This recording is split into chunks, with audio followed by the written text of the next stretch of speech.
Salve, salve, meu povo. Hoje a gente começa o nosso segundo episódio da nossa sequência interminável do conhecimento, que é o Skincast. Então sejam todos muito bem-vindos. Eu sou a Nara Negrete. Eu sou Isabela da Mata. E hoje a gente conversa sobre o Skin Trico. O que a gente vai conversar hoje com vocês sobre os cabelos, o mundo dos cabelos. E vocês têm ouvido, sim, falar da tricologia. Hoje a gente vai conversar, nosso primeiro episódio dessa sequência do Skin Trico. Vamos falar sobre eflúvio, a queda de cabelo difusa que vocês tanto ouvem falar. Primeiro a gente precisa entender o que significa eflúvio telógeno. Vamos falar do ciclo do cabelo. Entendendo as fases do ciclo capilar, a gente vai chegar no ponto do telógeno, exato, na raiz do problema, e entender de fato o que é esse tanto queda de cabelo que o povo fala aí no consultório, que não é uma coisa só. Então, as fases do cabelo, a gente tem outras subfases, mas as principais são fase anágena, que é a fase do crescimento. A gente tem que entender que 90% dos nossos folículos estão nessa fase. A maioria está crescendo. Por isso que a gente tem cabelo na cabeça, exato, né, gente? Porque está todo mundo ciclando em tempos variados, mas a maioria está, graças a Deus, crescendo.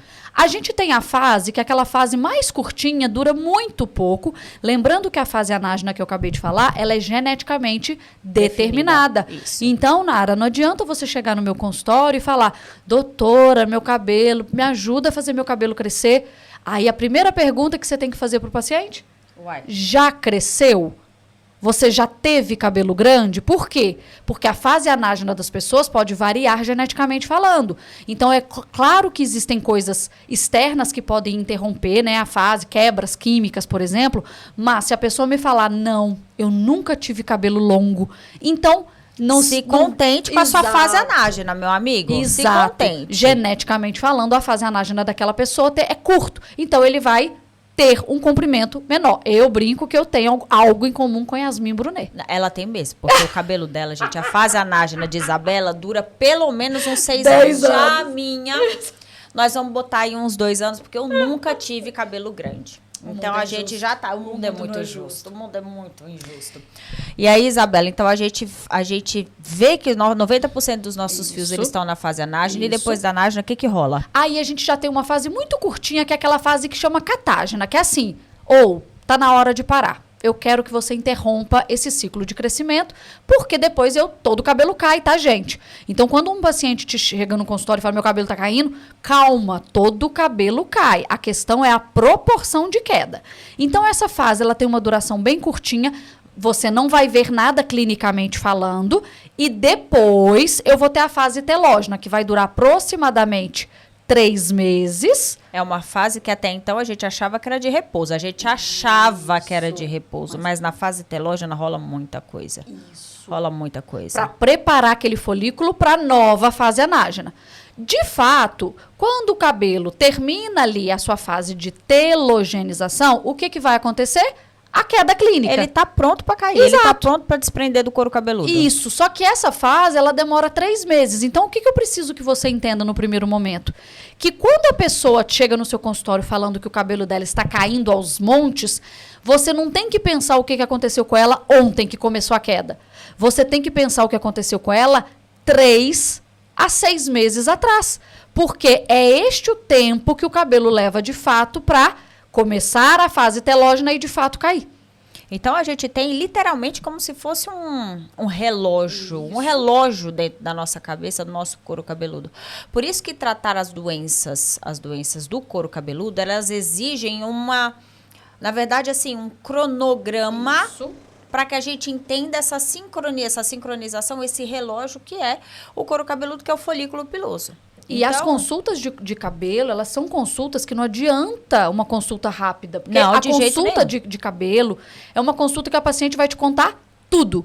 Ela vai te contar a rotina, ela vai colocar como que é a alimentação dela, ela vai falar sobre problemas de saúde, sobre medicamentos que usa, sobre doenças que teve. Nossa, doenças prévias, gente. Exato. A gente precisa conversar sobre absolutamente tudo. Então, a anamnese, ela não é perda de tempo de maneira alguma, ela é investimento. Exato. Ela quem vai dar o diagnóstico da queda difusa que a paciente está tendo. E aí, imagina, quando a gente teve lá o Covid, quantos pacientes depois vieram no consultório falando de queda de cabelo. Então, você tinha que voltar lá 3, 6 meses atrás e falar: Você teve algum problema? Aí a pessoa falava, tive Covid há não sei quanto tempo. Gente, casa direitinho. É claro que esse tempo pode variar um pouquinho, né? Não é exato para todas as pessoas, mas, de uma maneira geral, 3 a 6 meses seria o ideal de você voltar, cronologicamente falando, na vida daquela pessoa, tá certo? Então, a gente já entendeu as fases do ciclo capilar, primeira coisa. E aí, a gente já conversou, a gente já adiantou aqui todos os gatilhos, lembrando que as infecções virais, o Covid, por exemplo, ele nos ensinou muito, porque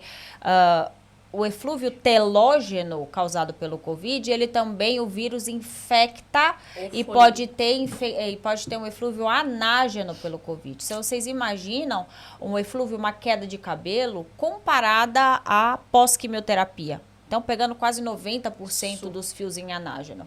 Então, para vocês entenderem que cabelo é muito mais do que a moldura da face. Ele, junto com as nossas mucosas, é uma carga de visão, é um aparelho totalmente vivo e ele é totalmente independente. Então, tratar couro cabeludo, tratar as quedas difusas, elas exigem um investimento de tempo na anamnese, porque o paciente vai te contar exatamente qual foi o gatilho. Porque quando não tiver o gatilho muito bem estabelecido, a gente está diante de outras possibilidades diagnósticas. Por isso você tem que literalmente exaurir toda a história e o exame físico do paciente. Aí sabe o que é interessante? Que, no geral, 1/3 dos quadros de eflúvio nós não conseguimos identificar a causa. E isso não é fácil, porque imagina você dizer para o paciente, de fato, eu não encontrei nada que pudesse ser o gatilho da sua queda de cabelo. Presta atenção, quando isso acontecer, não tem nada de errado nisso. Isso. Você segue acolhendo o teu paciente, você vai reavaliar, e você vai reavaliar em 3 meses. Então, você não tem que ter medo de tratar se você não encontrar a causa. Fora que essa porcentagem de paciente, muitas vezes, está diante do eflúvio telógeno crônico. Então, você precisa ver o paciente muito mais do que naquele retrato de uma consulta só. Por isso que você tem que ter o acompanhamento dos pacientes com eflúvio. Só não queremos que você simplesmente pegue o paciente, dê um polivitamínico qualquer e ache que o problema está resolvido. E aí ele volta depois falando assim, melhorou. Muito cuidado. O que às vezes melhora é o quadro que você é autolimitado por si só. Ele vai melhorar, mas não é porque ele tomou. Então, por favor, vamos ter aí a personalização, vamos saber o que a gente está falando, vamos orientar o paciente que às vezes sem condição financeira está gastando dinheiro à toa, tá? É isso que a gente quer que vocês aprendam. Que vocês exerçam a medicina como ela realmente é, né? Baseada em evidência. Posso fazer só uma observação que eu acho super interessante, acho que muita gente não pensa nisso? Quando a gente pensa em eflúvio anágeno, por que acontece isso na quimioterapia? A quimioterapia, as medicações usadas, o objetivo delas é pegar células que estão se dividindo muito rápido. O folículo tem uma taxa mais do que de mitose, de replicação, imagina, o tempo todo, muito rápida e acontecendo o tempo todo. Então, por isso, e lembra que 90% está em fase anágena, por isso que praticamente na quimioterapia as pessoas perdem o maior volume do seu cabelo. E aí sim vai falar assim, eu fiquei careca pós-quimioterapia. De fato. Então, dentro das quedas difusas, na verdade, quando a gente está falando aqui dos eflúvios, o paciente vai chegar para a gente e vai falar assim, meu cabelo está caindo, o rabo de cavalo está mais ralo, entendeu? Então, a queda difusa, e a gente consegue englobar várias causas dentro da queda difusa, né, amiga? Então, não só o eflúvio telógeno, quanto o anágeno, a gente consegue fazer diagnóstico diferencial com a areata incógnita. Verdade, o diagnóstico muito difícil. Tá? Um diagnóstico difícil. Tricoscopia para guiar, então tem que saber tricoscopia. Antes de entrar nesses detalhes, o que a gente vai falar? Vamos fazer um adendo num quadro super importante, comum. Vamos falar sobre variações hormonais impactando na questão do ciclo folicular, do ciclo capilar. E aí, a gente já vai fazer a conexão com os eflúvios. Exato. Então, vamos falar primeiro da mulher... É o mais importante, né? Não, vamos falar primeiro da mulher que toma anticoncepcional. Certo. Então, a mulher toma anticoncepcional. Aqui a gente está falando do anticoncepcional combinado. Ok, onde eu tenho estrogênio e progesterona. Primeiro, pronto.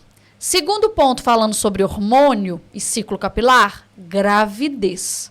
Esse daí é muito importante e está frequente em todas as rotinas de qualquer médico. Então, na gravidez, comecem a reparar. As mulheres, como é que você ficou na sua gravidez, Dara? Bicha, fiquei um negócio absurdo, menina. Que cabelo. Eu fiquei uma jamanta, mas o meu cabelo tava lindo. Exato. As mulheres, no geral, amam o cabelo na gravidez. Por quê? Volumoso. Amiga, é um cabelo à base de estrógeno, né, gente? É um cabelo tudo. É onde a gente quer chegar. Estrogênio, tá?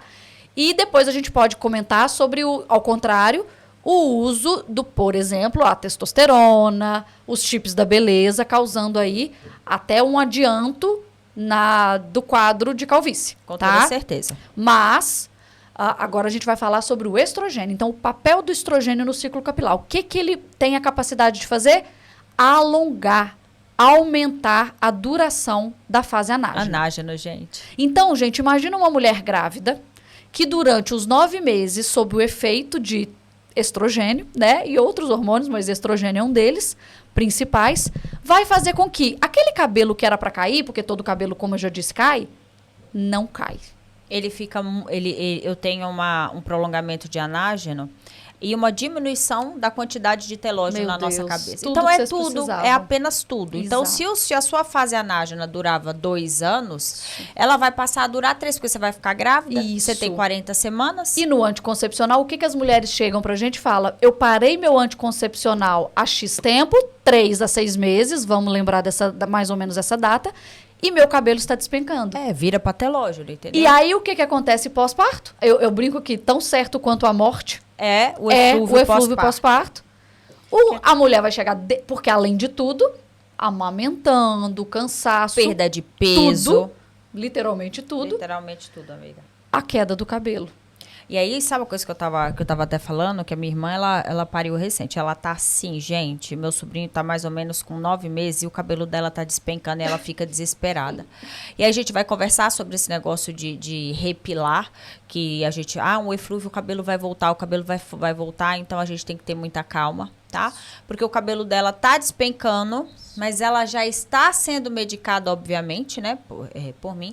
E eu já expliquei e acolhi, porque o cabelo dela sempre foi muito denso, então ela tinha aquele volume, aquela coisa. E esse cabelo vai voltar, se ele não tiver nada por baixo, se ele não tiver nenhuma doença do couro cabeludo. Entendeu? O que a gente está querendo dizer com isso? Que, por exemplo, uma pessoa que já tem uma tendência a ter, por exemplo, uma calvície feminina, dependendo do volume que ela perde e da falta de cuidado, de assistência, né, de acompanhamento, aí ela não recupera esse volume se você já não está tratando ali desde quando você pode tratar. Você não pode perder tempo. Você não pode perder tempo. De jeito nenhum. Agora, quando a gente fala em ciclo capilar, também não tem milagre. Então, você fala assim com o seu paciente, vou começar aqui agora, fica tranquilo, seu cabelo vai voltar. Não é depois de 30 dias. O cabelo tem um prazo para cair, vai cair, tá? E ele tem um tempo para voltar. Crescer, gente. Ele tem prazo para cair, para crescer. E a gente não tem como adiantar relógio no ciclo capilar. Então, se tiver te prometendo isso, tu corre. Isso. E o tempo total que isso pode levar para ele recuperar, se ele não tem nenhuma doença ali de base a mais, é aproximadamente 1 ano, 1 ano e meio. E aí você tem que ver que esse negócio de ter doença por baixo, a gente tem que procurar com muita cautela dentro do exame físico, por exemplo, a doença tireoidiana. Por exemplo, deficiências nutricionais que são importantes. Eu não estou falando deficiência de selênio, não, hein? Presta atenção que isso daí é balela. Agora, deficiência de ferro, principalmente numa mulher que está gestando, ou uma mulher que está na lactação, entendeu? Então, a gente tem que ficar de olho em tudo isso para que tudo case na anamnese, no exame físico e a gente consiga tratar nosso paciente. E você não deixa as pontas soltas, porque uma coisa é o seguinte, o que a gente está querendo dizer não é que todo mundo vai ter eflúvio e é só isso. Não, é sua responsabilidade enquanto médico você investigar outras causas de eflúvio. Com toda certeza. Porque uma coisa não exclui a outra. Então, imagina uma mulher, como eu disse, privação do sono. Você tem que avaliar a questão emocional, porque às vezes ela está passando por um quadro de uma depressão. A gente está falando que eflúvio, estresse emocional é causa de eflúvio? Não, a gente está falando o contexto que essa pessoa está inserida. Entendeu? A gente está falando que ela não dorme, ela não bebe água, ela não come direito, ela não faz exercício físico. Então, é isso que a gente consegue comprovar não adianta, que esse tipo de estresse interfere no ciclo capilar. Então, não adianta você só falar com ela, vai com Deus, vai tudo se resolver. É sua obrigação investigar. Quando a gente fala de investigação para eflúvio, o que você coloca no papel no seu pedido laboratorial, Nara? Eu coloco muito, porque vai depender de toda a minha anamnese, né? Mas obrigatoriamente, que na verdade nem é obrigação, porque vai depender realmente, sabe? Se tiver uma causa muito bem estabelecida, o paciente não precisa de exame complementar. Você já descobriu, tá? Ele parou um anticoncepcional, por exemplo, combinado, bateu o tempo. Gente, uma pessoa saudável, que você já olhou sobre a alimentação, nossa, faz atividade física, tá super bem emocionalmente. Pô, acompanha a repilação desse paciente, tem 90 dias e você vai seguindo. Agora, se você observa que pode ter alguma coisa por baixo, hemograma, TSH T4 livre, isso daí eu não tenho jeito. Eu avalio ferro. Eu avalio vitamina D, tá? Apesar da evidência ser pífia, tá bom? Com relação ao eflúvio, eu avalio. E assim, esses são os B12? Eu só peço B12 se o paciente tem restrição alimentar. Perfeito. Eu, no geral, peço. E a vitamina B12, o que a gente sabe hoje? Que aproximadamente 50% dos onívoros têm deficiência de B12. Aquela referência... Fala o que é onívoro. Minha Nossa Senhora. Fala o que é onívoro, porque aqui eu tô diante de uma vegana. Exato. Isso aí a pessoa que come de tudo, tá, gente? Então, mesmo a pessoa que come de tudo, que come derivado animal, não tô falando aqui de nenhuma restrição. Come carne, come laticínio, tudo. Então, essa pessoa também, nos estudos, aproximadamente 50% dessa população tem deficiência de B12. Então, de fato, eu peço, porque aquela referência no exame, poxa, vai de 200 a 1.200. Depende de onde você vai pedir também, mas no geral é muito grande essa diferença. Sim. E hoje uma B12 um pouquinho mais alta é mais interessante para o paciente. Já tem alguns estudos mostrando isso. Então, se eu tenho uma B12 ali, tá normal, tá dentro da referência, mas tá muito próxima do limite inferior, no geral eu dou uma ajustada nisso. Eu particularmente, eu não faço, mas assim, e levo em consideração, uma coisa que é importante quando a gente suplementa, quer dizer que a gente suplementa, não quer dizer que a gente trata. Então, a suplementação é como o próprio nome diz, ela é o a mais que você vai dar. Então, o paciente, ele não tem a deficiência de fato. Eu tenho aqui hipotricose porque eu tenho alguma deficiência de receptor de vitamina D. Não é disso que a gente está diante. Então, a gente está suplementando algo que, teoricamente, está num limite superior ou inferior ao valor de referência. O que a gente tem que tomar cuidado quando a gente está diante de vitamina B12 e as suas suplementações são uma das erupções aquineiformes. Isso a gente não pode esquecer, que aí é campeão de audiência e é o que a gente mais tem visto, porque mesmo sem a indicação médica, a suplementação está sendo absurda e o paciente... Inclusive injetável. Exato, e aí o paciente faz aquele combo, entendeu? E vem aqui pipocado de erupção aquineiforme. Então, você descompensa de um lado e descompensa do outro também. Então, tudo isso que a gente está falando para vocês é para vocês realmente observarem o que tem de base na literatura para que a gente realmente coloque no papel uma dosagem de um nutriente, de um minério e tudo mais, entendeu? Então, é isso que a gente tem que realmente observar. Agora, com relação ao tratamento do eflúvio telógeno agudo, estou falando do eflúvio telógeno agudo. Isabela da Mata, o que você faz? Então, no geral, se eu não tiver contraindicação, eu realmente gosto muito do minoxidil, tá? Então, depende, eu acho que realmente o minoxidil oral veio para mudar a história mesmo da tricologia, né? Exato, da aderência, porque, gente, eu fui tentar porque eu achei que eu tava com um buraquinho aqui, eu falei, ai meu Deus, tô ficando ralo aqui na... Oh, Deus. Senhora. Ó, Senhor. E eu falei, vou começar a passar minoxidil. Aí fui, gente, não tem condição nenhuma. Não tem. E olha que eu não ligo, não sou uma pessoa assim que, não posso molhar o cabelo. Não é isso, mas é chato pra caramba. Então, você começa a entender quando um paciente que é masculino, que a gente indica 2 vezes por dia passar o minoxidil, ele não passa, não tem jeito. É raríssimo você ver hoje um paciente falar assim, não, eu prefiro o tópico. Não tem. Então, eu acho que veio para mudar a história mesmo da tricologia. Então, o minoxidil, no geral, eu prescrevo, tá? Depende de ser mulher ou homem. A gente até já falou sobre isso num post lá na página do Skin Pro. Venha para você ver, a gente tem um post completo, inclusive baseado em referências, tá? Exato. do congresso mais recente americano de dermatologia que a gente teve agora nos Estados Unidos. Então, tudo bem fresquinho sobre dose, o que a gente faz em mulher, o que a gente faz em homem, mas realmente o minoxidil é uma coisa que ele veio pra me ajuda. E o que o minoxidil vai fazer? Ele vai colocar esse cabelo, ele vai fazer esse cabelo reentrar na fase anágena. Então, é tudo que eu quero. Que a gente precisa. E tudo que a gente precisa, tá? E, por exemplo, para um paciente que tem ali uma tendência provável para uma calvície, com aquele afinamento, ele também ajuda nessa espessura do cabelo. E aí, esse entra num ponto importante, porque a gente, a partir do momento que a gente detecta um eflúvio telógeno agudo, a tricoscopia nos ajuda muito, e a gente já vai falar da tricoscopia, mas a gente pode ter por baixo uma doença do couro cabeludo, né? Um eflúvio telógeno, e aí a gente começa a observar e falar assim, parece que tem uma alopecia androgenética ou uma alopecia de padrão feminino, de fato. Ô, gente, e outra coisa que a gente não pode esquecer, é que normalmente é tão comum... Nossa Senhora. Sabe o quê? As dermatites seborreicas, por exemplo, do couro cabeludo, ou os quadros, né? Os estados descamativos do couro cabeludo. Isso. E assim, a gente acha que é bobagem. Gente, tem gente que tem uma condição, um grau de inflamação, de descamação no couro cabeludo, que se você não tratar aquilo, não tem como aquele cabelo não cair. Tá tudo inflamado. Como é que aquele fio, que aquela haste não vai soltar? Precisa lavar o cabelo. A pessoa fica com medo. A pessoa tem medo. Lava o cabelo. Isso aí.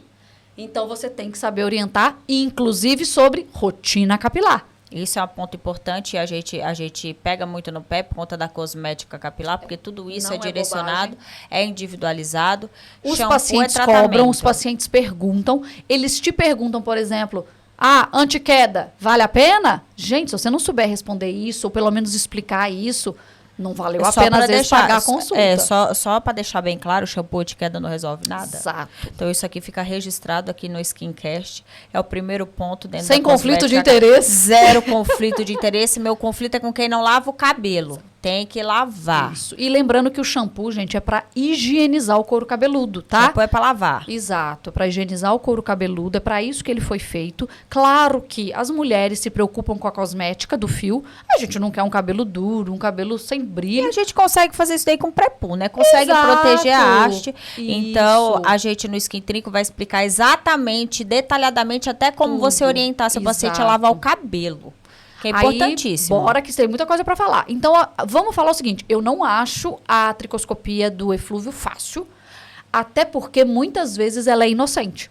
Nossa Senhora. Não é? Sim, e a gente vai avaliar principalmente a têmpora, né? E comparando. Não, e assim, uma coisa importante, Nara lembrou, nossa, ainda bem que você falou. Como que a mulher chega para você no consultório com a queixa de queda? Doutora, e ela faz isso, tá, gente? Doutora, eu tô ficando careca. E te faz isso.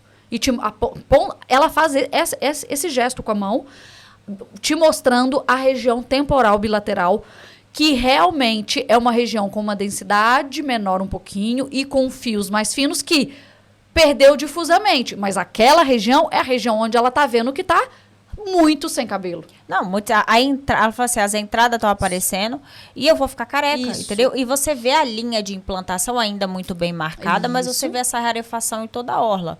Então, a tricoscopia da têmpora, ela já é uma tricoscopia muito parecida quando o paciente tem eflúvio. Tem alguns marcadores, claro, tem o fio de repilação, que eu falo que ele parece a varinha do Harry Potter. Que ele é muito mais grosso e pigmentado na base e depois ele vai afinando, entendeu? Então, é igualzinho a varinha do Harry Potter. Então, essa tricoscopia, ela, frente à anamnese, é isso que a gente pode bater o martelo e falar, sim, estamos diante de um eflúvio. Vamos lá. Então, o que eu acho que é dica importante para quem vai fazer tricoscopia de eflúvio? Primeira coisa, examinar vários pontos do couro cabeludo.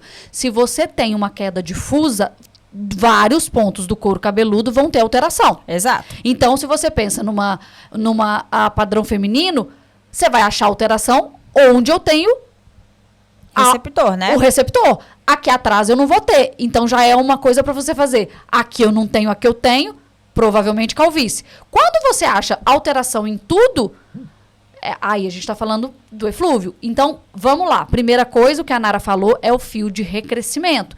Eu chamo ele como se ele fosse uma lança. Olha lá. É a varinha do Harry Potter, é lança. Boa, mas eu gostei da sua. Então é isso, gente. A base é mais espessa e ele vai afinando. Só que ele é um fio, diferente do Velos, ele é um fio que tem resistência, então ele cresce, ele se mantém firme. Eu brinco que o Vélus, assim, ele... É xoxo. É xoxo. É capenga, é Exato. anêmico. Ele já cresce caindo, então ele não tem resistência, tá? Pela estrutura mesmo da medula, desse fio que vai mudar do Vélus pro o recrescimento, ele tem ainda firmeza, tá? Então ele cresce mesmo apontando para cima, por isso que eu chamo de lança.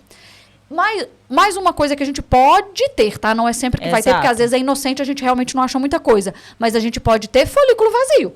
E a gente até espera que isso aconteça. Exato. Se tá caindo, então tem um folículo ali ou outro, o buraquinho vazio. Ainda mais se a gente tiver pro teste positivo. Teste de tração positivo. Uma coisa do teste, que a gente às vezes fica lá se matando no pull teste, a pessoa fala, lavei antes de vir. Poxa, já vai ter caído tudo antes na hora da lavagem. Então, o ideal é que a pessoa venha na sua consulta com o cabelo sujo, para você ver a questão do teste de tração positivo.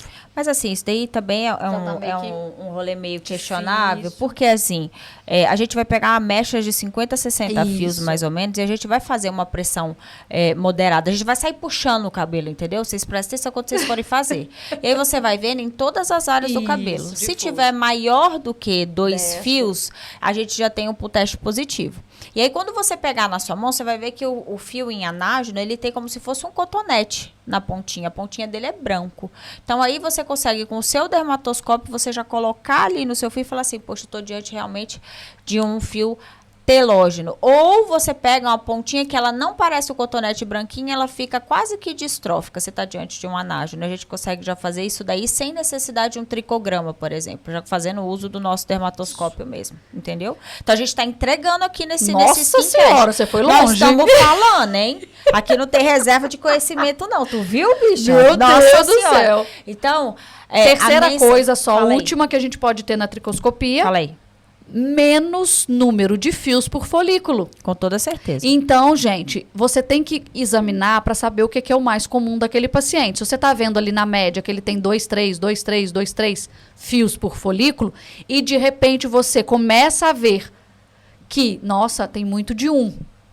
Isso é interessante para você pensar em eflúvio, tá? Casa com a história. Casa com a história. Então, tá caindo e tá ficando com menos fios por folículo diante a média normal daquele paciente. Certo? Então, tricoscopia fechamos do eflúvio. Não, a gente fechou. E aí, a mensagem final que a gente quer deixar desse episódio é simples, que o eflúvio, principalmente, o eflúvio telógeno, principalmente pós-parto, ele é fisiológico, mas você autolimitado, você tem que acompanhar, mas em algumas vezes existem algumas condições sobrejacentes, sobrepostas e que a gente não consegue fazer o diagnóstico na primeira consulta. Então, acompanhar o seu paciente com o eflúvio, a gente fica muito é necessário. Com o paciente, não é para ser assim, tá? Você tem que passar a confiança que tu sabe, né? Porque se você não souber, aí mesmo que você tá convidado pro skin trico. Exato.